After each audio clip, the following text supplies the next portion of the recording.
Hello, beautiful people, and welcome back to the Divine Union podcast. Today, we'll be discussing the hidden meaning behind conflict because conflict is rarely about the actual situation that's taking place.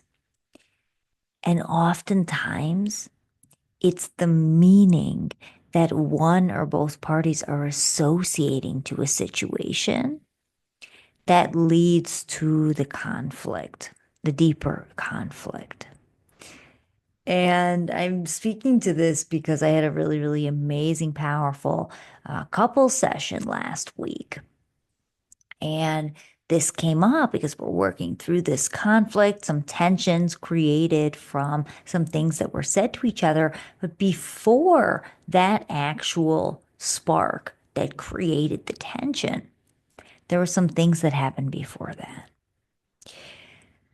And I'm speaking to this because I want y'all to be sensitive as you're listening, sensitive to your partner, to whoever you're relating with, that when there's something that's triggering them, when they're hurt about something, when they're angry about something, when they're mm, jealous, usually there's something else there that's causing those emotions within them. And the more connected to that you are, the more in tune to that you are, you're going to be a better lover and a better partner, a better friend, a better daughter, a better mother, a better father, a better brother or sister. Yeah, whatever it is in that relationship. I love this example.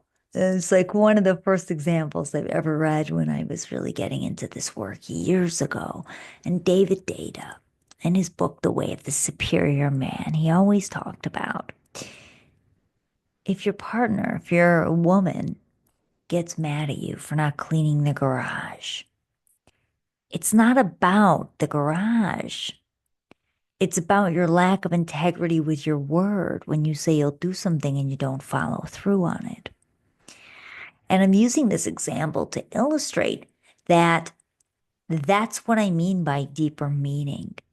We associate meaning to situations. Now, oftentimes when we are children, there's different core wounds that different people take on based on their childhood, based on the experiences that you had and the wounding that you had around it. So usually these core negative beliefs can be different things like, I am alone.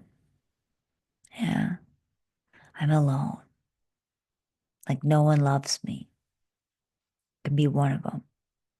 Another one can be something is wrong with me. So if you always felt like as a child something was wrong with you, or you felt shamed for feeling a certain way in your familial dynamic and you internalized that as a kid, you made it like something is wrong with you. Why can't you operate like everyone else does? Right? And you take on these messaging or this confusion from your parents or reaction from your parents. Another core wound that people often have, this one is really strong for me. I'm disrespected. So when certain things happen, so that can be something like in partnership, I can be sensitive if I'm at the dinner table and my partner is looking at their phone, maybe more than I desire. I don't like phones at the table usually. I will may could internalize that as like I'm being disrespected. You're not respecting me. Or if we're out at a gathering in a party and I come over and maybe I'm speaking about something, maybe they're not making eyes with me as I'm speaking. Yeah, or maybe they're not giving me the level of validation and smiles and presence I desire, then I'll make it mean, oh, I'm being disrespected. And it's a trigger for me because I didn't always feel respected when I was younger, when I was growing up. Yeah. And this isn't to blame, remember, but this is owning our humanity. And so the more that you're in tune with what you make it mean, the more you're going to be able to communicate it, and the more you're going to be able to see each other as human beings because everyone knows what it feels like to feel disrespected. Even if it may not be your core wound, that's a resonant feeling among human beings. To feel like you're alone, to feel like something's wrong with you. Because we're all mirrors, we're all the same. So some of these core wounds, right? Something is wrong with me. I'm alone. I'm disrespected. Another one might be I'm not enough. Yeah, that feeling of I'm not enough, so I have to prove my worth in partnership. I have to prove my value by over giving and overextending so I feel like I'm doing enough. That's another one. Another one is I'm abandoned. Maybe you often felt that sense of abandonment in childhood. So anytime something happens, it's fear of abandonment, you are abandoned. Maybe if you get jealous from your partner having a conversation with somebody, looking like they're having an amazing time, maybe that underlying fear, so maybe the conflict, right? It's when I say it's less about what actually happened, it still could be about maybe someone did something to make you jealous, that situation, but it's more about what's deeper, the fear of abandonment, the fear of them choosing someone else over you, the fear of loss of the connection, the fear of rejection, the fear of judgment, yeah, the feeling of unworthiness, the feeling of not being valued, feeling like disrespect, feeling disrespected. Yeah, so I'm not enough. I'm unworthy. I'm too much. All of these things. And being connected to what has helped me in the past and what you can do with this is think about the main wounds that you have. So a recurring situation that keeps coming up. And what is that story that comes? Is it I'm not enough? Is it I'm alone? Is it I'm abandoned? I'm too much? I'm disrespected? What is that story that comes for you that you tell yourself in the inner monologue based on the situation? And that will help you gauge what is your strongest core wounds. And then it's speaking from there. So then it's like, hey, when we were out in this group of people and you made that comment, that snide remark towards me in front of other people, it made me feel disrespected because it brought me back to this place in my childhood with X, Y, and Z, or in my early life with X, Y, and Z. And it's a trigger for me. And I would feel nourishing for me to, if you were sensitive to that. And then you state the desire, right? What would you like? What I'd like is when we're in a group of people that you either don't make comments like that about me or towards me, or that you either don't make comments like that towards me, or that we speak to about each other in polite ways that feel good. And if you're making a joke, that it feels more like a joke and it's got a little bit of lightness in your tone than sarcasm. Yeah, or maybe a smile and you pull me over and give me a kiss. It's finding ways to really communicate what is the behavior shift that you want. Because this then gives people a chance to rise to meet you. And I love this topic so much. And this topic came in tandem with this client session and with something else that I shared about on social media today. Um, a tool for couples when navigating thirds, because this is also a topic that is challenging for many couples. And what do I mean by thirds? I mean, when you're bringing in a third person to a conversation, Because often as a couple, you're having situations where you're going to be at dinner parties, family gatherings, community events, out on the street. You start talking to somebody. And an area that often brings disconnection for couples is when they don't know how to properly navigate thirds, a third person into the conversation. Because as a couple, you are a unit, you are a bond.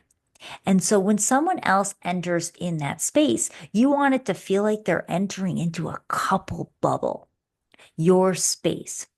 Now, you want them to feel comfortable, but remember, it's the coupledom that's then bringing in a third person. And so you want to feel as a united front as a couple. If you want to both be engaged in the conversation and if you want both parties to feel fulfilled, because it builds trust and it builds safety when we all feel a part of a conversation. Otherwise, it triggers this lack of belonging, which is a feeling that's a human feeling that's a many people have. We all have, yeah. And we all feel it, which is so funny because we belong on this earth. We're here on this earth. Yet there's this feeling of not belonging, wanting to fit in, doing whatever you can to fit in. And people have different means to do that. And so, as a couple, and because often, and this comes to, this ties to this topic because you can associate meaning to it when something like this happens. If one person is engaged in conversation with a third and your partner is there, being conscious of there's so many dynamics at play in a conversation. And it's not always just about what's being said, but it's the nonverbal cues, it's the body language, it's the tone, it's are you smiling? Are you pausing? Are you not? Are you facing one person over the other? Are you facing both parties? Are certain parties not looking at each other, but only focusing on you? And that creates an interesting tension if you're a couple and you have one person that you're both connecting with, but you guys as a couple aren't connecting with each other. And sometimes that happens because as a couple, you're together all the time. So maybe you want to connect with other people, but finding ways through the eye contact, through the nonverbal cues, through the subtle implants of the we to bring that sense of coupledom into the conversation. And that's only going to help you deepen your connection as a couple and bring you closer. And it can be such an enlivening aspect to relating when you can bring other people in and really navigate thirds well. And it doesn't even have to be thirds, it's even other couples, multiple people. But starting at the thirds, and then navigating with skill. How do you as a couple connect?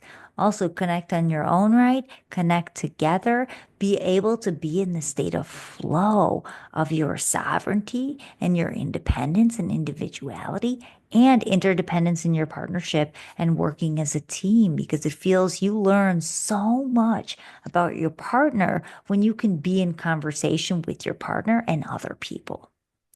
It's a beautiful way to listen in and have fresh eyes for your partner. This is also why I love doing this work with couples is also when you're in a space where it's facilitated by a third party, it allows you to, when you do different practices for intimacy, for communication, for connection, even in the sexual, sensual realms, which I also incorporate into my work, you are able to really learn about your partner, see your partner, have these deep, profound, intimate moments, but the intimacy doesn't feel so heavy as if it was one-on-one. Okay, now we're going to sit in our room and we're going to do this eye gazing practice or this belly to belly breathing practice or this conversational practice. And so it's nice to have a third as well because it allows the couple to have spaciousness and then to uh, deepen their connection. So eye contact, coming back to that thirds, Eye contact is a powerful way to bridge connection among the coupledom. Another way to do that is using that we, finding opportunities. So if you're connecting with someone and your partner isn't looped into the conversation, maybe you're talking about a topic that poetry, maybe you love poetry and you're speaking to someone about poetry. Maybe you don't want to loop in your partner. You don't have to, but maybe you do. Finding a bridge, building a bridge. What is something in common that they can connect to? So maybe it's they don't love poetry, but they read history books.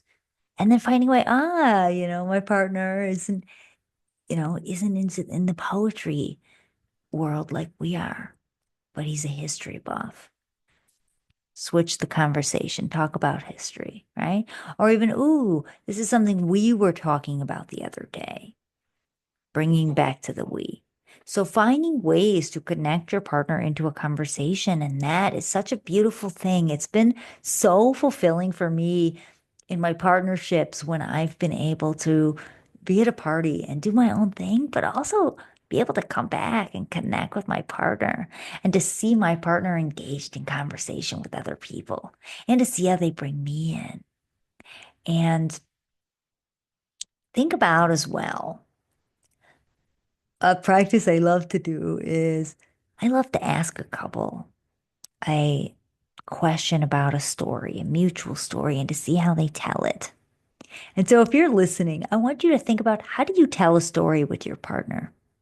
Do you share in the storytelling? Do you invalidate each other's stories? Are you like, no, that's not how it happened. It happened this way. And is that how you speak to your partner in front of another? Do you look at each other for reassurance when you're telling a story? Do you take turns? Or are you fighting for the center stage, the attention? I'm really tuning into that because those subtleties tell you everything about the couple's dynamic, about your own dynamic.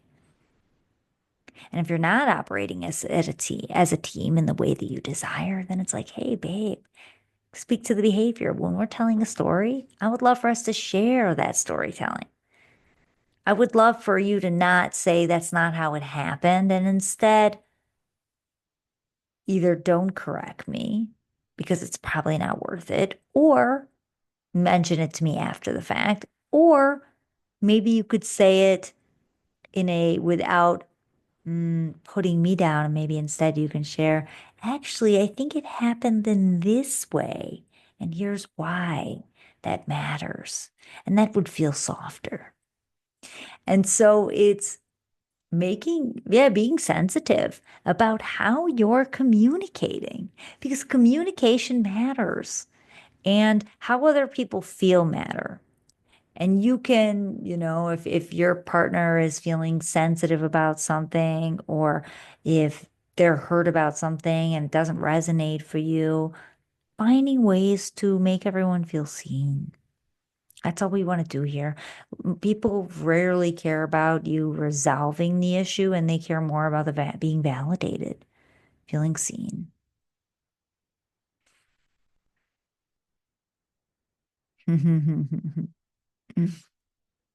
So communication, we talked about today. There's always deeper layers, deeper meaning behind a particular situation. It's never about that situation. Not never. I never want to say never, but it's usually something deeper. It's the meaning we associate. We talked about different core wounds that people have in childhood. I'm unworthy. I'm not enough. I'm abandoned. I'm alone. Something's wrong with me. I'm disrespected. I'm unimportant. I don't matter. And figuring out what your core wounds are, what comes up the most from hurtful situations, and learning where that comes from, doing some digging into where does that come from for me? Not to assign blame, but you do it because it's important to have consciousness about where it comes from to then share with another. This is a wound for me because we all have wounds. And It's important to know what our wounds are, where they come from, so that we can move past them over time. But it's continual practice. That's why they're wounds. And then it's having sensitivity. We talked about having sensitivity to your partner in communication and knowing communication isn't just words, it's your body language, it's your tone, it's your eye contact, it's your pauses. It's how you're standing. We feel things at an energetic level. When you're in a conversation with one, two, three, many people, everyone feels what's happening. They feel the underlying dynamics. And so it's be having consciousness around that. And we also talked about sensitivity on if you want to be able to have beautiful conversations with your partner and other people, which can really deepen the intimacy and reignite the passion in such a powerful way.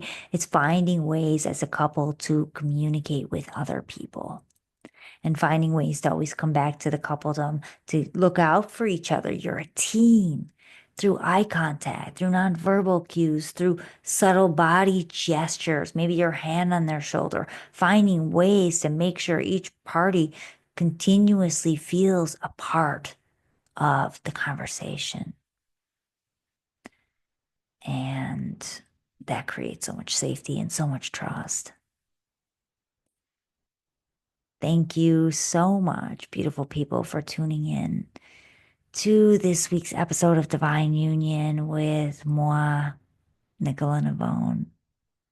And share this episode with someone whom you feel would gain value from this topic, who's all into the nitty gritties around communication, nonverbal cues, who you feel would enjoy it. And if you dug this episode, of course, leave us a review. That would mean so much to me and the podcast. This is how we gain traction, get more eyes and ears on the podcast, and spread the mission. Deeper intimacy, deeper connection, and more consciousness among our relationships. Have a beautiful, beautiful day, night, afternoon, whatever time it is that you are tuning in with us today. I look forward to seeing you next week. And until then, may all your unions be divine.